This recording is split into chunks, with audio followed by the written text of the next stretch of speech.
Hello, welcome friends. तो welcome to the series of the expected questions for the final examination. तो आज का जो हम लोग का जो रहेगा जो टॉपिक है that will be we will be dealing with the theorems part, ठीक है। और जो आज का जो हम लोग theorem लेंगे that will be from the circles part, right? क्योंकि अभी जैसे कि फाइनल एग्जामिनेशन आने वाले हैं आप लोग के, तो we are expecting कि at least 5 to 6 questions will be from this, right?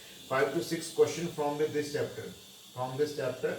मतलब सर्कल वाले चैप्टर में से we are expecting at least from 5 to 6, ठीक है। तो ये एक्सपेक्टेड क्वेश्चंस है that can be the part of your examination, right. So we are dealing with the theorem, right.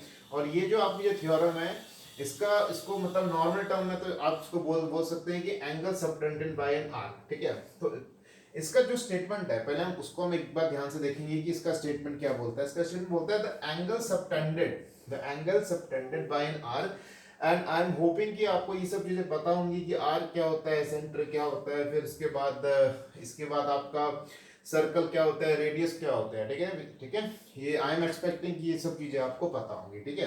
तो ये जो थ्योरम है इसको जो इसका स्टेटमेंट है पर्टिकुलरली जब आपका आता है एग्जामिनेशन में they ask you for the statement also, कि आपको स्टेटमेंट भी इसमें लिखना पड़ता है। और कभी कभी क्या होता है आपको स्टेटमेंट दिया होता है just have to prove the whole thing, right.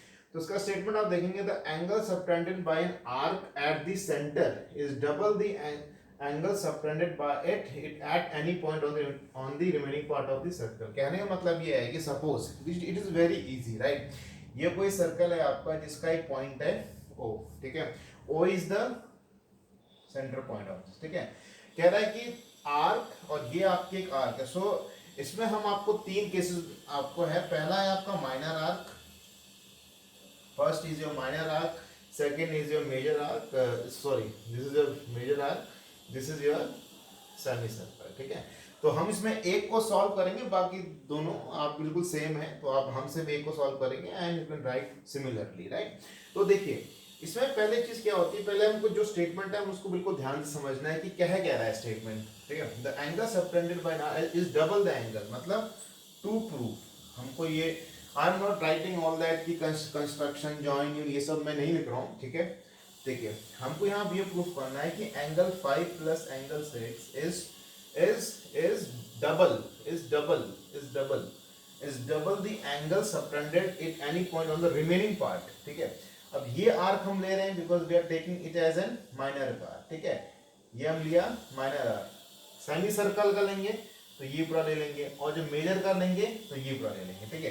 Proof सिर्फ एक ही क्या कर रहे हैं, we are just doing the proof for the one part only, right. 2 times angle 1 plus angle 3, ये हमको प्रूफ करना है कि एंगल 5 प्लस एंगल 6 मतलब जो सेंटर पे बन रहा है, it is double of this, मतलब ये it is double of this, ये it is double of this, ठीक है। तो उसको प्रूफ करने के लिए I can write an angle 5, this is angle 5, ठीक है, as angle 1 plus angle 2, why? Exterior angle की प्रॉपर्टी यू नो कि अगर कोई भी अगर एक्सटीरियर एंगल है sum of interior opposite angle. Now angle 6 is equal to angle 3 plus angle 4, this is same exterior angle, this is equation number 1, this is equation number 2, ठीक है। यहाँ तक कोई डाउट है? कोई डाउट नहीं होगा। दोनों को ऐड कर देता हूँ, angle 5 plus angle 6 is angle 1 plus angle 2 plus angle 3 plus angle 4, ये आपका है। But angle 1 is equal to angle 2 and angle 3 is equal to angle 4. Why? This is the main question, right? यहाँ पर because these are the radius of the circle. आप देखेंगे कि ये जो पॉइंट है O, this is the center point of the circle and this is O.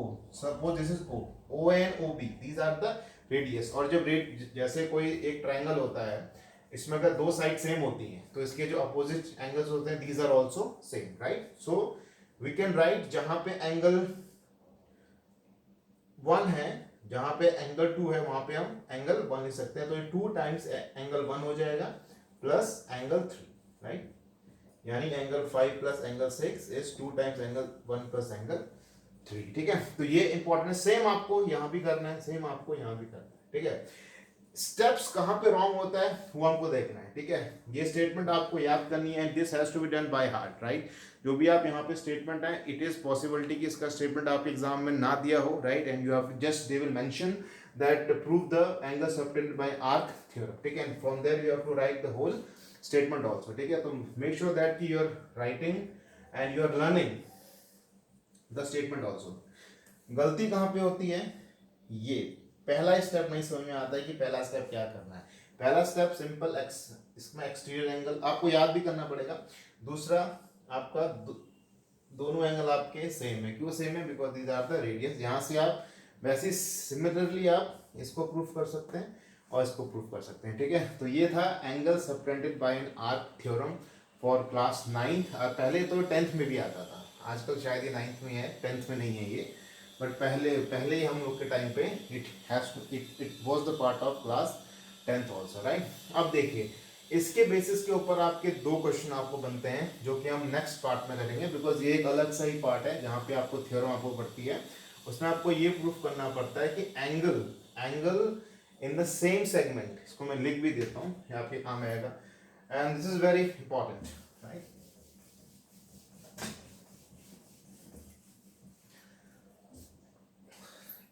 इसके basis पे आपके दो क्वेश्चन बनेंगे, देयर विल बी 2 क्वेश्चंस।